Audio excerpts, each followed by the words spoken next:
Okey, jom kita terus selami topik ni. Selamat datang ke penerangan kita hari ini dan kita akan kupas satu topik yang sangat-sangat kritikal untuk setiap mahasiswa.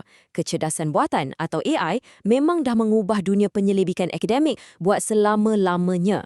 Sama ada kita bersedia atau tak, cara kita belajar dan menulis semuanya dah berubah.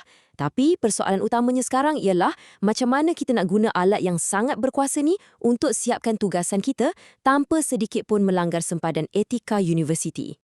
Kalau anda tengah tengok ni, besar kemungkinan anda sedang bergelut dengan projek akhir tahun atau FYP anda. Percayalah, saya faham sangat perasaan tu.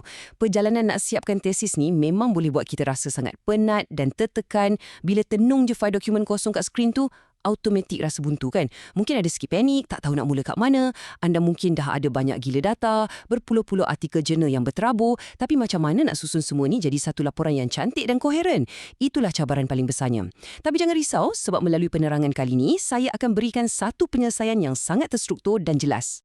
So, ini pelan tindakan kita hari ini. Pertama, kita tengok peranan AI sebagai pembantu kita. Kedua, apa peraturan emas yang kena patuh. Ketiga, strategi prompt yang sangat praktikal untuk FYP anda. Dan akhir sekali, proses semakan akhir. Jom kita mula. Okey, kita masuk bahagian pertama, AI sebagai pembantu anda. Kita perlukan satu anjakan paradigma kat sini. Kena ingat, AI ni bukanlah silap mata yang boleh buat kerja sekelip mata, tapi ia adalah alat produktiviti yang sangat hebat kalau kita tahu cara nak urus. Ada satu petikan ringkas ni yang saya rasa sangat mendalam.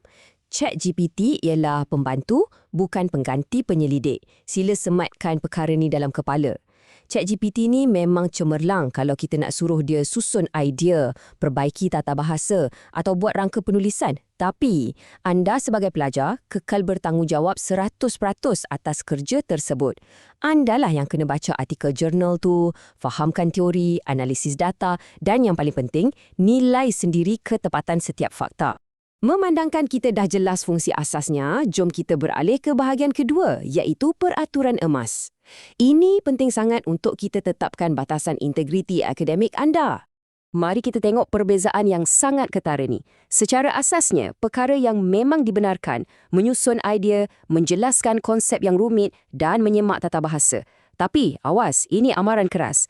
Anda dilarang sama sekali meminta AI reka cipta data kajian atau buat rujukan palsu. Apatah lagi suruh dia tulis keseluruhan laporan tu secara buta tuli. Anda kena faham, risiko halusinasi AI ni boleh musnahkan integriti anda dan anda boleh dikenakan tindakan tata tertib universiti. AI ni boleh cipta nama penulis palsu, tajuk jurnal yang tak wujud dan reka kajian yang tak pernah dibuat pun. So, hati-hati. Jadi, poin yang paling krusial kat sini ialah untuk patuhi kelima-lima prinsip emas ni demi menjaga integriti hasil titik peluh anda. Ringkasnya macam ni. AI ni sekadar alat sokongan. Titik. Anda wajib guna fakta dan maklumat dari kajian anda sendiri sebagai input. Tolong buang jauh-jauh godaan nak suruh AI reka data. Silangkan atau cross-check semua maklumat dengan rujukan asal anda. Dan yang paling kemuncak sekali, pastikan anda faham bulat-bulat 100% setiap baris ayat yang anda bakal hantar kat penyelian nanti. Seterusnya, bahagian ketiga, prompt untuk FYP anda.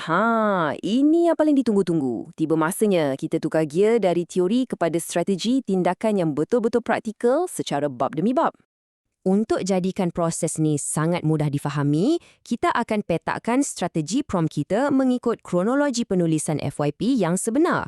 Bermula dari bab 1 untuk pengenalan, terus ke tinjauan literatur, masuk ke metodologi di bab 3, lepas tu analisis data di bab 4 dan kita tutup dengan kesimpulan di bab 5. Pendekatan mental macam ni memang akan bantu susun aliran kerja anda supaya lebih teratur dan tak kelam kabut. Sebelum kita tengok contoh, kita wajib kuasai apa yang dipanggil anatomi prompt yang sempurna. Rahsia nak dapatkan output AI yang gempak bermula dengan input yang cemerlang. Arahan anda kena ada 4 elemen ni. Pertama, bagi konteks khusus macam tahap pengajian dan tajuk sebenar.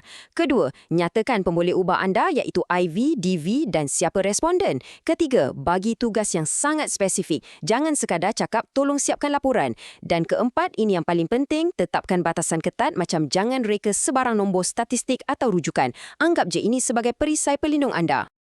Sekarang, perkara yang sangat menarik kat sini ialah perbezaan ketara antara prom yang selamat dan yang berbahaya. Prom terbaik menjadikan anda sebagai pengurus projek, anda cuma minta struktur atau rangka dan larang sekeras-kerasnya penulisan perenggan penuh. Tapi kalau tengok prom lemah pula, ini memang jalan pintas orang malas. Bila anda type tulis laporan saya, ini sebenarnya mengundang padah pelanggaran etika akademik dan hasil maklumat yang berhalusinasi. Jom kita zoom masuk ke bab 1, fokus pada penyataan masalah. Kalau anda just baling prompt lemah, macam buatkan penyataan masalah yang kuat, AI akan keluarkan perenggan berbunga-bunga, nampak gah dan dramatik, tapi sebenarnya kosong, tak ada isu yang konkret. Tapi dengan prompt terbaik, anda suapkan konteks isu yang spesifik dan minta dia susun masalah praktikal serta tunjukkan jurang literatur berdasarkan bacaan sebenar anda tanpa bagi perkebenaran langsung untuk direka statistik sokongan. Automatik, anda akan dapat satu argumen akademik yang sangat kukuh. Masuk ke bab 3, metodologi. Kat sini risikonya berganda. Tolong jangan sesekali letak prompt lemah, tulis metodologi saya sebab sistem AI ni nanti akan mula mereka cipta kaedah pengumpulan data yang anda sendiri pun tak pernah buat ke alam nyata.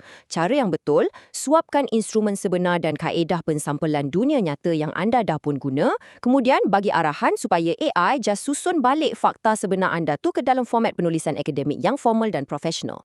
Seterusnya, di bab 4, analisis data. Ingat kawan-kawan, ini adalah garisan merah yang sama sekali tak boleh dilanggar. Minta AI buatkan keputusan regresi saya adalah satu bentuk penipuan yang terang-terangan. Jangan buat. Data kajian anda wajib datang dari perisian statistik yang anda guna. Guna prompt terbaik, berikan output perisian tepat seperti dari SPSS yang anda sendiri proses secara manual, lengkap dengan nilai R kuasa 2 dan p-value anda tu. Lepas tu, jadikan AI sekadar pembantu bahasa untuk mentafsir semula nombor-nombor tadi jadi perenggan akademik. Jangan bagi diubah walaupun satu digit. Okey, kita dah tiba di fasa keempat, fasa yang paling menebarkan. Semakan akhir. Inilah proses kawalan kualiti yang akan betul-betul membezakan antara kerja profesional dengan tugasan asal siap je. Dan ini dengan cemerlangnya menggambarkan perbezaan tu. Gunakan rubrik pentaksiran kendiri ni. Pelajar kat tahap lemah ni jenis yang copy-paste, bulat-bulat tanpa faham pun apa benda yang dihantar. Tapi pelajar di tahap cemerlang yang mana merupakan sasaran kita semua hari ni, mereka ni pemikir kritikal.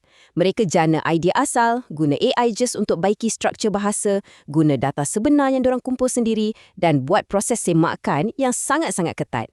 Sebelum anda berani nak tekan hantar draft akhir ni kat pensyarah, saya sangat cadangkan anda screenshot senarai semak ni sekarang.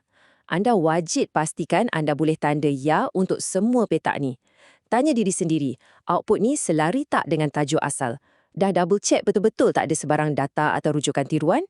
Setiap nilai selari tak dengan hasil asal database anda? Dan adakah anda betul-betul faham maksud setiap ayat yang tertulis kat kertas tu?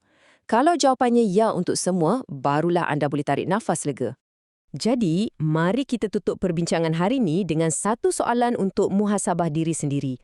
Adakah aku betul-betul faham setiap bahagian laporan ni?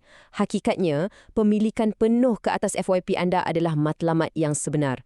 Waktu kat dalam bilik Viva nanti, andalah hero yang akan mempertahankan kajian tu, bukannya komputer. AI ni sekadar pembantu di balik tabir. Gunakannya sebagai leverage, bukan untuk menggantikan otak anda. So, teruskan berusaha dan saya ucapkan semoga berjaya dan semoga FYP anda cemerlang.